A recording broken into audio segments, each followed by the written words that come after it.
Assalamu alaikum students. Today is Wednesday 20th January 2021. So class आज का जो हमारा टॉपिक है उसमें हम लोग डिस्कस करेंगे formula bar, workbook, worksheet and sheet tabs. So class आज का जो हमारा लेक्चर है ना वो भी हमारे प्रीवियस लेक्चर से काफ़ी रिलेट करता है, क्योंकि प्रीवियस लेक्चर की बात करें तो उसमें हम लोग जो सा इंटरफेस की बात कर रहे थे एमएस एक्सेल की। ठीक है, जैसे हम लोग एक्सेल को ओपन करते हैं तो हमारे पास जो सा ना ये विंडो ओपन होती है, जिसको हम लोग एम एस एक्सेल का इंटरफेस भी कहते हैं। अब इसके इंटरफेस के अंदर हम लोगों ने बात की थी कि सबसे टॉप के ऊपर हमारे पास टाइटल बार आता है। टाइटल बार के टॉप लेफ्ट साइड पे क्विक एक्सेस टूल बार होती है, इसी तरह यहाँ पे एक्सेल बटन होता है। इसके अलावा हम लोगों ने इसमें रिबन्स की बात की थी।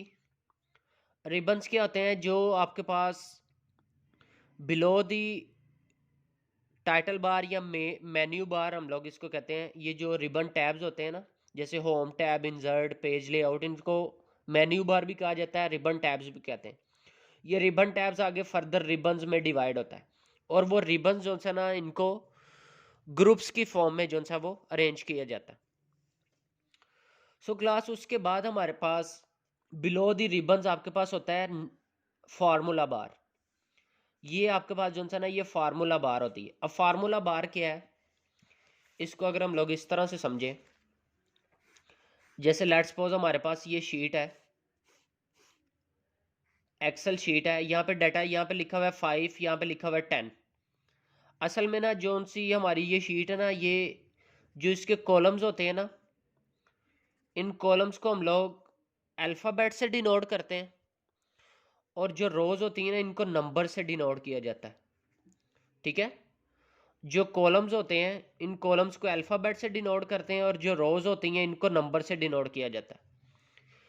सो क्लास जैसे मैंने 5 और 10 को ऐड करके इसका आंसर यहाँ पे शो करवाना है, तो यहाँ पे मैं क्या करूँगा, सबसे पहले इसमें कोई भी काम करना हो ना एक्सेल में तो इक्वल का साइन आता है। इक्वल के बाद आपने क्या करना है, इन दोनों सेल्स को ऐड करना है। तो इन सेल को ऐड करने के लिए हम लोग यहाँ पे 5 + 10 नहीं करेंगे, बल्कि उस सेल का नेम होता है। अब इस सेल का नेम कैसे आएगा? सबसे पहले कॉलम आता है, बाद में रो आती है। तो यहाँ पे देखिए ये बी वाले कॉलम में आ रहा है और 2 वाली रो में आ रहा है, तो इसका नेम क्या होगा? B2। तो इस सेल का नेम क्या है? B2, क्योंकि यहाँ से B और यहाँ से 2, तो B2 इसका नेम, फिर प्लस का साइन, और यहाँ पे आ गया B3। B2 + B3 इक्वल का साइन, और आगे B2 और ये B3। तो B2 और B3 वाली जो सेल्स के अंदर डाटा पड़ा हुआ है, ये क्या करेगा? उनको ऐड कर देगा। तो यहाँ पे हमारे पास आंसर आ जाएगा 15। अब ये जो मैंने फार्मूला अप्लाई किया ना, ये फार्मूला आपके पास कहाँ पे शो होता है? ये यहाँ पे फार्मूला बार के अंदर शो हो रहा होता है। ठीक है, सो ये फार्मूला आपके पास कहाँ पे शो होगा? फार्मूला बार के अंदर होगा। और जैसे मैंने आपको बताया, ये एक्सेल के अंदर ये जो बॉक्सेस है ना, ये जो सिंगल बॉक्स होता है ना, इसको हम लोग सेल बोलते हैं। एक सिंगल बॉक्स को सेल बोलते हैं। और यहाँ पे देखिए, जैसे ये चीज़ आपको नज़र आ रही है ब्लैक कलर, ये जो हाईलाइटेड फॉर्म में होता है ना, इसका मतलब है ये जो सेल है ना, इसको बोलते हैं एक्टिव सेल होता है। ये जो ब्लैक कलर में, इसका मतलब है ये वाला सेल इस टाइम एक्टिव है। अब जो भी डाटा एंटर करेंगे वो इस सेल में लिखा जाएगा। अब इस सेल का नेम देखिए क्या आता है। इस सेल का नेम है A1। A1 इस सेल का नेम है, तो ये देखिए यहाँ पे शो हो रहा है। तो जहाँ पे किसी सेल का नेम शो होता है ना, उसको बोलते हैं नेम बॉक्स होता है। नेम बॉक्स के अंदर सेल का नेम शो होता है, फार्मूला बार के अंदर फार्मूला जो सा ना वो शो हो रहा होता है। असल में क्लास जो सा ना, ये जो आपकी एक्सेल शीट होती है ना, इसको स्प्रेड एक्सेल शीट या स्प्रेडशीट क्यों कहा जाता है? क्योंकि देखिए हमारे पास जो सा ना एक्सेल के अंदर ये पूरी एक वर्कबुक, जब भी हम लोग कोई नया प्रोजेक्ट क्रिएट करते हैं ना, तो वह एक कंप्लीट बुक होती है। ठीक है, अब उस बुक में से हम लोग जिस पेज के ऊपर काम करते हैं ना, उसको वर्कशीट कहते हैं। जैसे देखे ना, ये आपकी बुक है। अब ये पूरी बुक को हम लोग कहेंगे वर्कबुक है, और उस बुक में से ये जो सिंगल पेज है ना, इस सिंगल पेज को हम लोग कहते हैं वर्कशीट होता है। ठीक है, वर्कशीट क्या है? वर्कशीट आपके पास एक सिंगल पेज है, वर्कबुक का जो सिंगल पेज है वो वर्कशीट होगा, और जब हम लोग इन वर्कशीट को मिला देंगे तो वो हमारे पास क्या होता है, वर्कबुक होता है। क्लियर हो रही है चीज़? वर्कबुक क्या है, कंप्लीट जो उनसे आपके पास जब जो जितने भी वर्कशीट है उन सबको अगर हम लोग मिला दें तो वो क्या होता है, वो वर्कबुक होता है, और जो सिंगल पेज है उसको वर्कशीट कहा जाता है। और एक प्रोजेक्ट के अंदर हम लोग मैक्सिमम 255 शीट्स क्रिएट कर सकते हैं, ठीक है।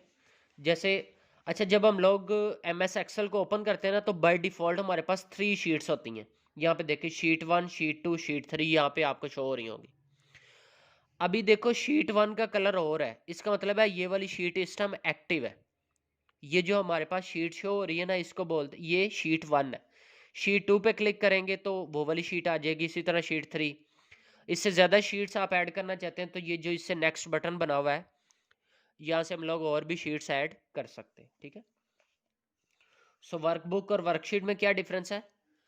Worksheet is a single page on workbook, और कलेक्शन ऑफ वर्कशीट को हम लोग बोलते हैं वर्कबुक होता है। जैसे यहाँ पे बता भी रहा है, a worksheet is a blank page in workbook, it consist of rows and columns where you can enter your data. और ये तो मैंने आपको बता दी, इसमें देखें ये रोज है और ये कॉलम्स है, तो कोई भी डाटा वो रोज एंड कॉलम्स की फॉर्म में इसमें एंटर हो रहा होता है। और कितनी शीट्स होती हैं, 1 से लेके 255 तक, एक प्रोजेक्ट के अंदर इतनी शीट्स हम लोग ऐड कर सकते हैं। और वर्कबुक क्या है? In M S Excel, an M S Excel document is called workbook, the default name of workbook are book 1, book 2 and so on. असल में जब हम लोग कोई भी नया प्रोजेक्ट ओपन करते हैं तो बाय डिफ़ॉल्ट वो नेम इसको देता है बुक 1। इसी तरह दूसरा प्रोजेक्ट ओपन करेंगे बुक 2, बुक 3, इस तरह। तो जब हम लोग उसको सेव करते हैं ना, उस टाइम पे हम लोग इसका नेम जो सा वो चेंज कर सकते हैं। और ये मैंने आपको बता दिया, जिस शीट के ऊपर अभी हम लोग इस टाइम काम कर रहे हैं, जैसे ये शीट 1 है, इसके ऊपर इस टाइम काम कर रहे हैं तो इसको बोलते हैं एक्टिव शीट होती है, जैसे यहाँ पे आप देख भी सकते हैं। बाकी दोनों का कलर और है, इसका कलर चेंज है, इसका मतलब है ये वाली शीट इस टाइम एक्टिव है, सो इसको हम लोग बोलते हैं active sheet. This tab is present at the bottom of screen, the worksheet आज named as sheet 1, sheet 2, sheet 3। The sheet currently in use is called the active sheet. जो सी शीट इस टाइम यूज में है उसको हम लोग बोलते हैं वो एक्टिव शीट होती, ठीक है।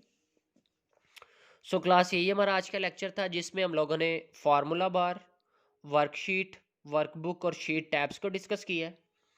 यहाँ पे जो क्वेश्चन आपके बन सकते हैं वो है, क्वेश्चन आपके पास है एक डिफाइन फार्मूला बार, उसके बाद क्वेश्चन है difference between workbook and worksheet, इसमें डिफरेंस आ जाएगा।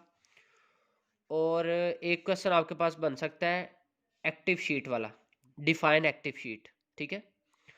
सो क्लास यही आपका आज का लेक्चर था, इसी को आप लोगों ने अच्छी तरह से अंडरस्टैंड करना है और यही आप लोगों ने याद भी करना है। Thank you so much.